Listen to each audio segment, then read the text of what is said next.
So we're in our relationship series, Meant to Be. This is a phrase that is common in our culture here, right? We like to use this of going, oh, we were meant to be. And, we load that up, that whole cart of, all those expectations until those expectations are not met and there's big disappointments and we were never meant to be, right?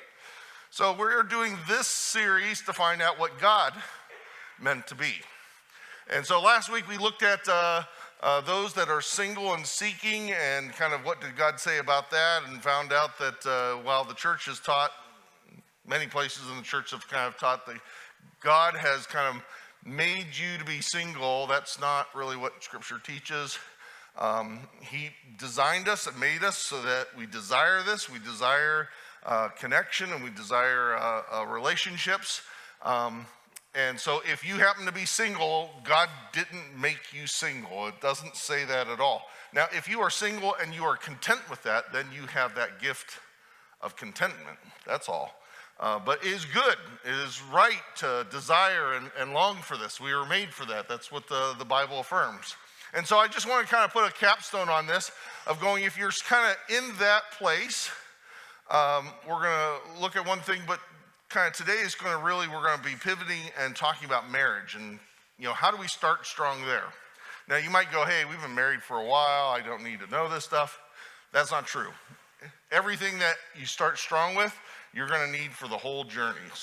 But let's begin with this. So if you are still in that place of kind of seeking, I just want to encourage you, worry less about finding the one and be the one. Now that I'm not asking you to be Neo here, the one, as much as going, be the person that is ready for God to bring along someone into your life. Instead of worrying about, oh, is he this, is she that, and having all this checklist. It's right to have a checklist. You ought to have a checklist. Your focus should really be on going, am I being the person God has made me to be? Am I growing? Am I mature? Am I healthy? Am I emotionally stable? Am I ready for a relationship? Because I want to be ready for the person that God brings into my life and to walk as a godly person into that. That should be your focus more than worried about than just kind of going, oh, who's the one? And as you kind of go into that, your focus should really be on what do you bring into a marriage? And I want to just hit one thing here before we kind of get into the main section of this, and it's relevant to all of us. There's lots of things that we should be taking into marriage, but one thing I wish you would is this. It's called the habit of happiness. It's not my idea. It comes from a study material I use with premarital counseling.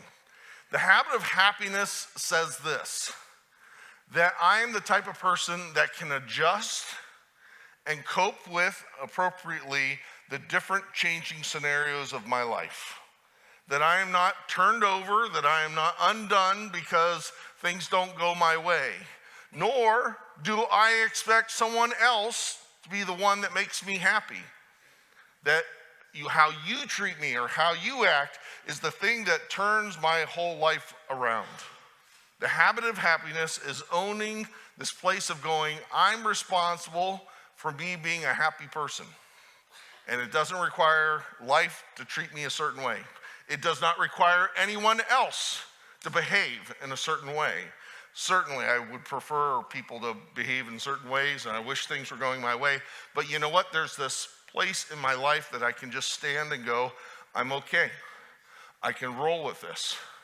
I can be content even though things aren't the way that I want them to be. How I wish we would take that into marriage. Look at how Paul puts this. We would want to kind of look at this as Americans and say, we know the verse. It's Philippians 4:13, right? I mean, we see bumper stickers. I can do all things through Christ who gives me strength. Like, this is the quintessential American verse, right? We're like, yes, I can do anything with God, right? We want to look at this and go, oh, this is about overcoming things and being positive thinking and I'll make my life the way that I want it to be. Well, I don't know that's exactly what this is saying. In fact, what I wish we would do is read the verse right before this, what Paul says. I know what it is to be in need. I know what it is to have plenty. I have learned the secret of being content in any and every situation, whether I'm well fed or hungry, whether living in plenty or in want. And then he says, and so I can do all these things through Christ who gives me strength. Philippians 4:13 is about, hey, God will give me the strength to do what I want. He gives us the strength to be able to be content in every and any circumstance because I know who I am in Christ. I know who I am, and I'm not knocked over by the things of life or by people. This is now, I'm not wanting to push this too far of going, hard things come into our life and they can make us wobbly, and that's why we need one another. But there's this place of contentment, this habit of happiness of going, I don't go into marriage to going, when I get married, it will finally fix this. The right person, they will make me happy. They won't, because they can't, and it was never their job. It's your job to take care of you first. This internal place of contentment.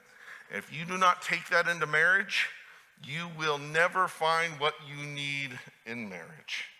It's a strength you must bring to it and say, look, I'm good, I'm okay, and I'm ready for this journey. And the incredible thing is if you get two people that have this ability, that have built this happiness, this habit of happiness within themselves, man, that strength multiplies because now, we're human beings and we get a little bit wobbly. Now I can lean appropriately because I'm not asking you to fix me. I'm just going, hey, we're in this together. And when I have a little bit down, you can be strong. When you're a little down, I'll be strong because, hey, we get this. That's where it needs to start.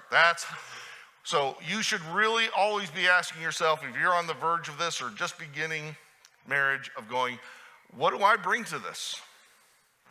What strength do I bring to this relationship? And if you're going, well, I bring a big fat paycheck, you're missing the whole idea here. Paychecks come and go. I don't care about that stuff. I want to know what type of relational strength you bring. Are you the person that you ought to be, or at least on that pathway, so that you go, I'm ready to share a life? Okay, so that's the starting place. Now, so for the rest of the sermon here, I want to talk about a concept that is not straight out of the Bible. It's actually taught in the books that I use. It comes from a secular source, but we're going to find out it lines right up with Scripture. It's amazing when they get the science right, how much that really matches with what God's already been saying. And so what they did was they went, look, here is what love needs. This is what the ingredients of really having the type of love that we would all long for and desire, right? Everyone wants this thing to work. Nobody gets married going, boy, I hope this thing falls apart in 5 years, right? We go, everyone's desire on that wedding day is to go, man, I hope this lasts a lifetime. That's our intention. And they're going, these are 3 ingredients that you have to have. Now, these ingredients, there's a lot to be said for each of those. They're whole big categories, but you have to have these 3 things to make it work. The first of these is passion, right? Just desire, sexual desire, emotional desire, romance, all of that. This is a necessary part, they said, and we have seen from last week that this is a right and good thing. We are made to desire. It's not good to be alone. I taught you the one Hebrew word, right? When the woman was brought to the man and he said, humma, humma, humma, ding dong. Wow. You think I'm making this up, but I'm a Hebrew scholar. Well, I'm not exactly a Hebrew scholar, but I've looked it up, right? Like there's a lot of emotion of going, wow. It's not, oh, there's a thing. I think I'll call it woman. Like, he is obviously moved in that passage. There's a passion about it. And it's a good thing to desire. This is a gift from God to go, I long to be with someone. I long to share this and share myself and experience this. That is not a bad thing at all. It's not something over there. It's an essential ingredient to this marriage relationship. And I'd agree.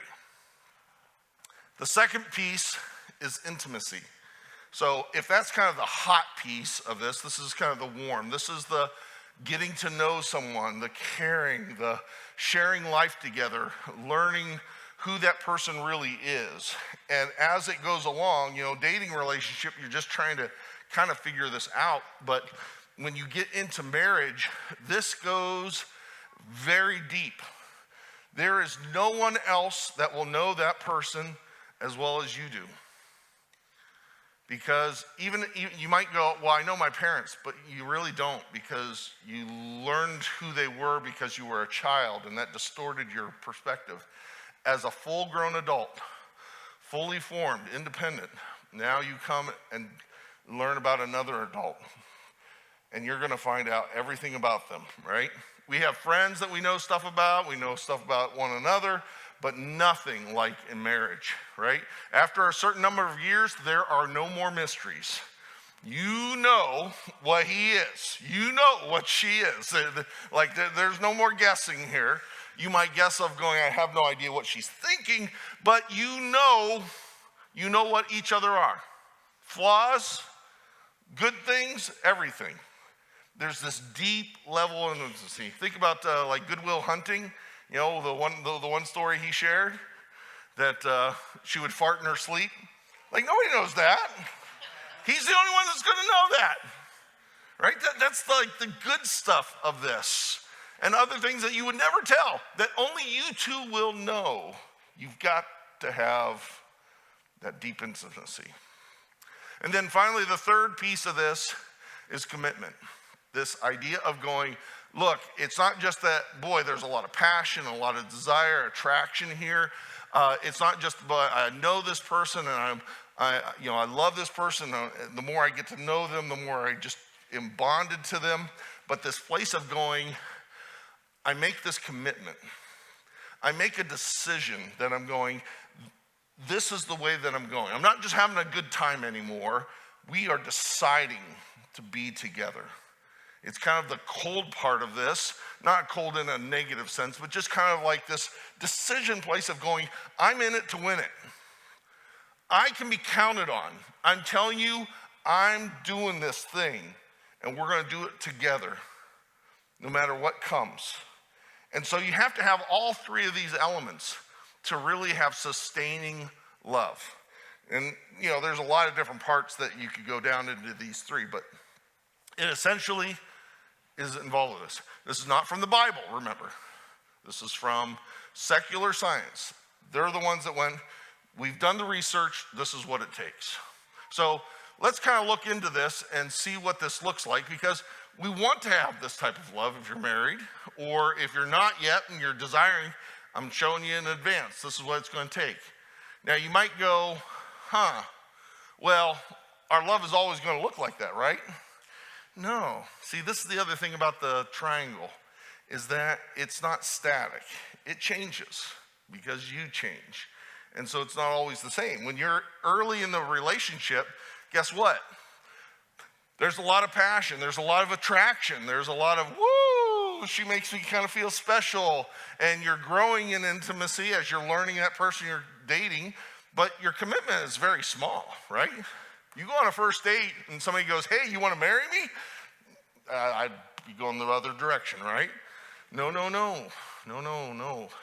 This thing has to grow over time. And so after dating a while, you're still very much attracted to them, and intimacy is growing, and now commitment is starting to kind of grow, and you're going into another phase, and eventually commitment gets to the place where you go, hey, let's do this thing. Let's make a commitment to one another. Let's unite this and get that perfect triangle. And I think people kind of go into marriage thinking, hey, that's what marriage is. It's that perfect triangle. But it's not. As one famous theologian said yesterday, sometimes you don't even like the person. That theologian was Sarah Miller, giving her advice at the wedding, right? It's not quite like that. In fact, you know what, we got a lot of passion because that's high early on. You've got to put boundaries around it until you have that commitment, but it's, that kind of gets us going. Do you know what the number one substance on this planet that is a passion killer? Do you know it? Number one. It's babies. Babies, right? Because you've dated and everything is great, and then you get married, and those first couple of years, it's like, woo, yay, it's like an open-ended playground, and it's wonderful, and then the first baby shows up. God invented babies to show us how useless men are. You ask any husband if he'll give you the honest answer, and for about 3-4 years, I don't know why I'm here, except to change diapers. Because mama is everything, right? She's got a new man in her life. That baby's getting everything from her, and when she's done with the baby, she doesn't have anything for me. And all she's looking for is, can I help out with the diapers? Can I help out with the dishes? I can't even really feed the baby. We are feeling useless for a number of years. It's a very tough time.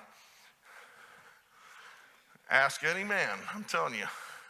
And she's wore out too, right? So, it's not like she's decided this. It's just like, man, it's a lot of energy invested in babies. And so we have couples that kind of go, oh, we're going to have this perfect triangle of love. And then suddenly this stuff happens, right? And they're like, is this what this is? Yeah, absolutely. That's exactly it. Your triangle is always changing. You can have major life events like a baby coming along that affects that. You can have just everyday stuff happening, and your triangle changes. You could be in a trough where the passion is low for a time. Maybe the intimacy is low. You just don't feel as connected to the person. You're just both busy. Maybe it's a high time at both your works. Things shift and move, and that's what it is. But here's what we can do about it, is that we are responsible for that triangle. We are not just victims to the changing weather patterns. We can do something about each of these. This is why I want you to know it. We can cultivate each of these things in our marriage. So let's go through that real quick here. So how do we cultivate passion? So I've got a slideshow here that no, I'm not doing that. I almost had you for a second, didn't I? Yeah. How about we go to Scripture? Scripture's a safe place for this. Let's see what God says about this. Using water as a metaphor for love and sex. Drink water from your own cistern, running water from your own well, sleep in your own bed. Okay? Should your springs overflow into the streets, your streams of water in the public squares, sleep in your own bed. That's the first thing. Let them be yours alone. Obviously, them is not speaking of a person. It is talking about the experience of love and sex and being a lover and all that entails of going, let that be something special that you share. That was meant for you, right? Never to be shared with strangers. This is unique to you too. May your fountain be blessed, and may you rejoice in the wife of your youth, a loving doe, a graceful deer. May her breasts satisfy you always. May you ever be intoxicated with her love. I think we just left church with those last two lines, right? I feel like I'm at a bar. Like, what? We've never read those on a Sunday morning. I hope they're not teaching the kids this in the back, right? Holy moly. Do you think God cares about passion? I mean, look at these two here. May you rejoice in the wife of your youth. So that looks a little strange to us. We're like, what does that mean?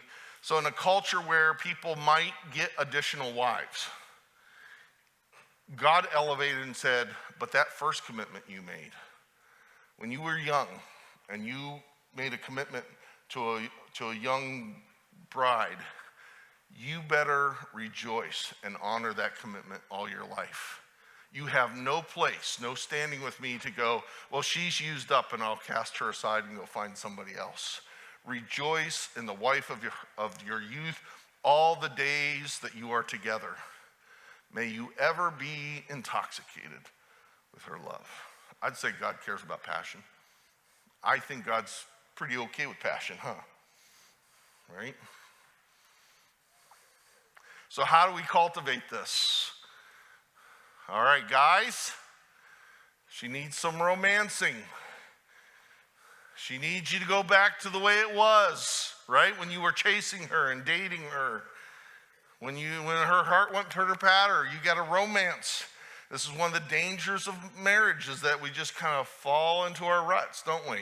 We get busy lives, and then we're raising babies, and we're raising kids, and life happens, and, well, I've already won her, so I don't need to win her, right?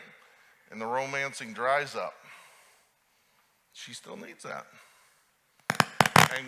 And obviously God is telling you, you better start doing that, right? Yes, I just told you to go home and have, no, I didn't. Because it begins with non-sexual touch, right? Us guys are like, woohoo, yeah! Pastor Noel just told me to go home and get lucky. No. Eventually, but it better begin here, right? You better do some hand holding, go for some walks, give her a back massage, a foot massage, right? You know, you can't quote that one verse and go, honey, I'm just trying to obey God. You got to start by treating her nicely, right? Being kind, romance her. That's what she needs. That'll cultivate passion. What does he need? We need, us guys, we need you to help us out, because we're not so good at the romancing, right? I don't know, something turns off in our head a little bit. So what I'm telling you, ladies, is when we try and we kind of stumble and we don't get it quite right, you know, give us an attaboy, even when we kind of get it backwards a little bit and it's not quite the best. But reward us and encourage us down that road of going, yes, this is what I want. This is what I need. Help us out. It's unfair for you to have a bunch of expectations that we don't know and then to judge us by that. That's actually dishonoring. So if something matters to you, yeah, we're dunderheads. Just remind us, help us out. But then the big thing is, you remember what you used to do? Huh? Let's not just talk about the romance on the guy's side. You used to flirt with us. Where'd that go? Huh? That's your part of this. We need to be romancing. How about a little bit of flirting action on your side? Right? Have fun with this. May you ever be intoxicated with each other's love. Enjoy this. It's a gift. All right, next one, cultivate intimacy. How do we do that? You know, there's not any kind of verse that's going to go, hey, take her out, buy her flowers and chocolates, and right? We don't have any Bible verses on that per se. Maybe in Song of Solomon, so we're not going to go there. But what we do have is the values that are talked about within the Christian community, the community values that we would go, what if you took those and applied those to marriage? That's exactly what this is. Look what 1 Peter 4:8 says. He says, above all, love each other deeply. Not just kind of love each other, surfacey stuff. Love each other deeply. Another place in the letter he goes, you know, you kind of love with brotherly love, but I want you to love from the heart. Like there's this place that God desires us to go of going, you know what? We know each other. We care about each other in really powerful ways, and how much more so in marriage. And if you would learn to love deeply like that, get to know the person, be involved with that person, care about them, share moments, share dreams, share hurts. It's going to be important because love covers a multitude of sins. You got to have this in there. I love the way that Benjamin Franklin put it. He said, get married with your eyes wide open. Stay married with your eyes half shut, right? Intimacy is you're going to learn a lot of stuff. You're going to see the nasty stuff, the stuff that's not as complimentary, right? Like, you guys have a certain conception of who I am as your pastor. Eileen knows a whole different Noel, right? She knows all my flaws. And yet she loves me anyways. I'm going to put her into therapy. I don't know why, right? But that's what, someone who knows all your faults but loves you anyways? Yeah. And he goes right from there going, look, care for one another without grumbling. I got to do this for you.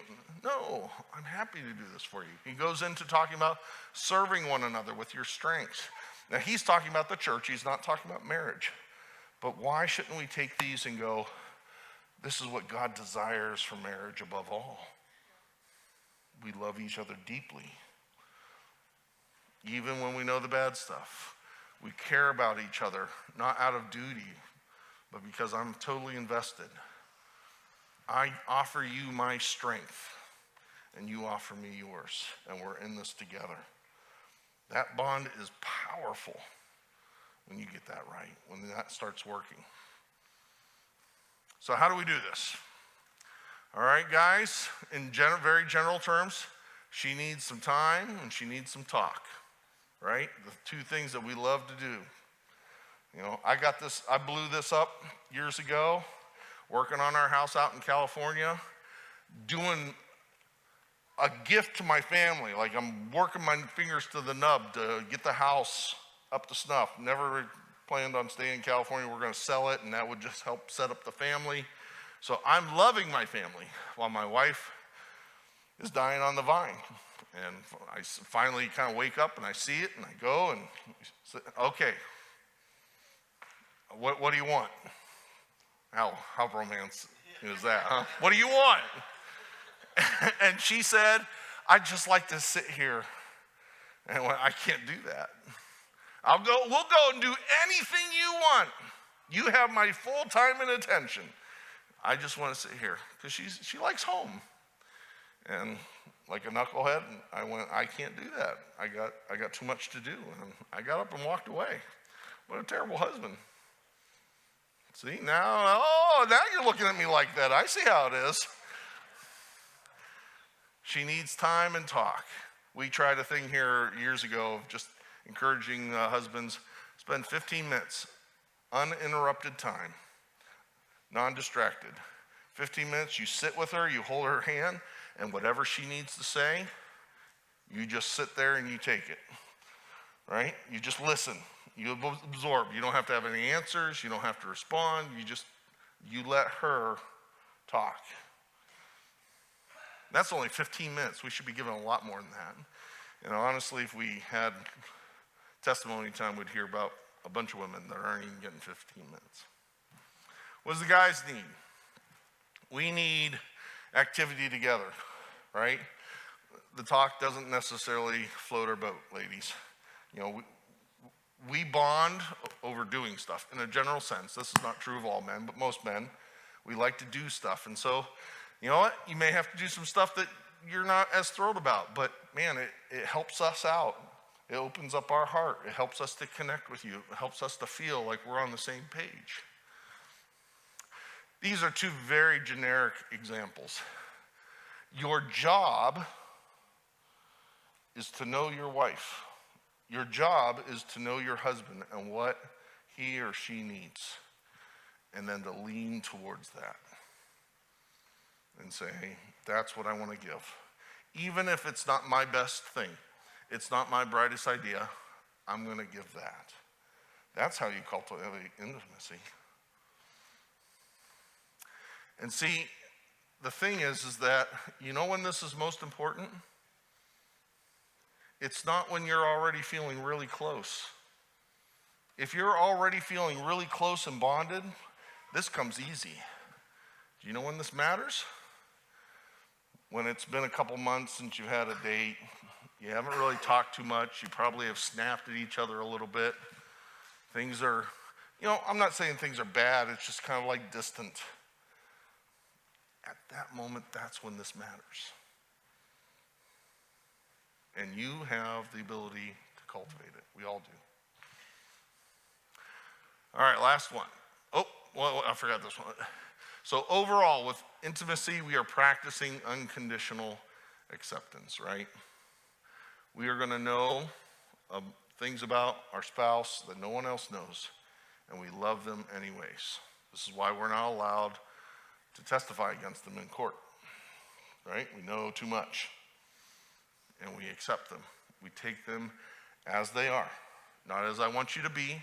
It's not my job to fix you. I can't fix you, but I'll take you as you are. Please do not misunderstand this unconditional acceptance as going, I unconditionally accept all types of behavior. There are behaviors that are out on God, that are out with me. There's no room for abuse. There's no room for being rough. There's no room for being mean at all. And anyone that ever has read the Bible and come away walking out going, well, men are allowed to treat their lives however they want to, is just dumb. Dumb. And it needs to stop now. There's no place for this. There's no way that you can study the life of Jesus and ever think that you can be rough with your husband or your wife. No room for it. So please understand, this is about just kind of going, we're both imperfect people, and I learn to accept you where you are. This is not about allowing anything goes by any means. All right, last thing, cultivate commitment. Commitment is like that mortar that holds this all together, right? We get passion, we get intimacy, those are fun, right? The attraction, the sense of bonding and closeness, we love that. But it also has to have this commitment that just kind of binds this together, that holds it together, that gives it strength, because passion can wane, right? The first baby shows up and whoop, it leaves. Intimacy, life gets busy and crazy, and whoop, it's gone. Commitment holds this thing together when it's under attack. And we establish that and we hold it together. So let's look at what Paul says to husbands in particular. He says, husbands, love your wives when they're beautiful and lovable and they do everything right in exactly the way that you would expect them to. Oh, I'm sorry, I read the wrong version. Husbands, love your wives just as Christ loved the church and gave himself up for her because she was holy and perfect and did everything and walked in obedience. Oh, I'm sorry, I got that again wrong. He gave himself up for her. Holy mackerel, that was so astounding there. He gave himself up for her to make her holy. Make her holy. Not she was and deserves this. She wasn't, and he laid down his life to make her holy, cleansing her by the washing with water through the word, and to present her to himself as a radiant church without stain or wrinkle or any other blemish. Do you understand what's going on here, this picture? In God's economy, in God's divine love affair, he goes, my love doesn't respond to perfection. My love beautifies the one that I lay it down for. That's commitment. That's going, I know all her flaws, and I put my life on the line for her in real, everyday ways.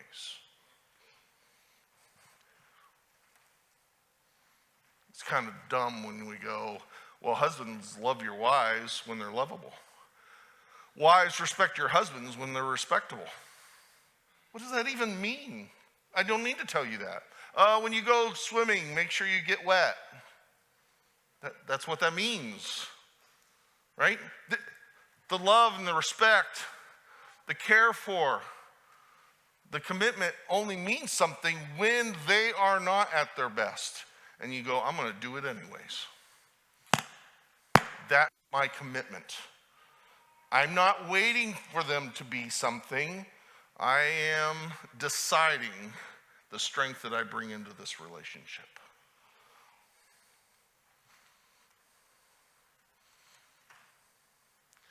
We get this wrong in two significant ways on both ends of this relationship.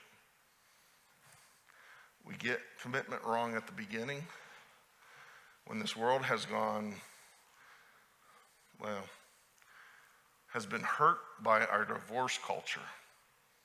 And they go, you know what, let's live together and pretend like we have love, and someday we'll have commitment.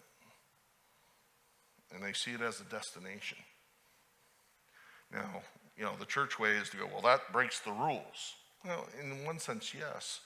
But I want you to see it breaks the rules because you don't have real love until you have the commitment. You can fool around all day long. You can pretend like you're married. But until you get to the place where you go, I put my life on the line for you. Only then, from a secular source, only then do you really have love. And so we have a whole generation of kids that are play acting, hoping someday to have what God says, if you would learn how to give it, you would find the love that you want. We get this wrong on the other end, right? When things are so bad and we go, I want to give up. And the church's response, well, that breaks the rules. God hates divorce. Indeed, he does, because that's not what his desire is. He desires this to be a good thing to you. But for us to imagine God's going, well, they're absolutely miserable. I'm just glad they didn't divorce. I hope they stay that way for 30 years. Like, what type of God is that? That all he's concerned about is just don't break the rule. And I don't say that to give license. I'm saying, do you understand what commitment is? Commitment is a determination that it will persist. That I'm going to fight for this.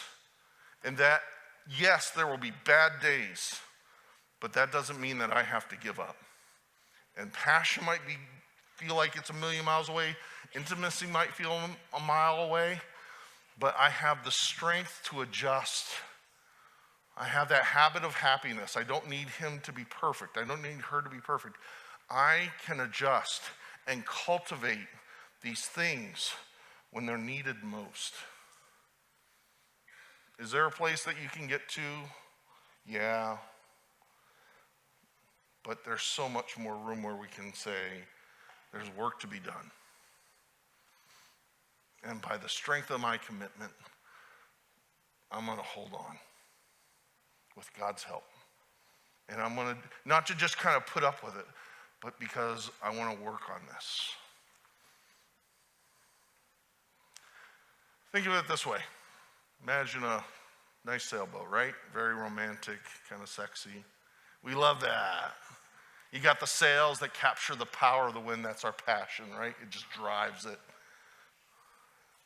We have the boat where you live and the steering wheel that goes, wow, this powered by our desire, we can go to exotic places and visit incredible things, and it can be this amazing experience. And we go, we want that. We want that type of experience for our marriage. But there's a third thing that a sailboat needs that you can't see in this picture. And you can't see it unless it's out of the water. It's the keel. Do you know how important the keel is? Do you know what it does? It has nothing to do with driving this thing forward. The sails catch the power of the wind. It actually is a drag on the boat. It doesn't steer the boat in any direction. It's fixed. It's just sitting on the bottom. But do you know what it does? It keeps the boat upright. Because when you're in sunny waters and there's barely a ripple, you don't need this at all. Everything is good. But you get into some treacherous waters and you don't have a keel, and your boat will be rolling over and you're done for. The keel is the commitment of the boat.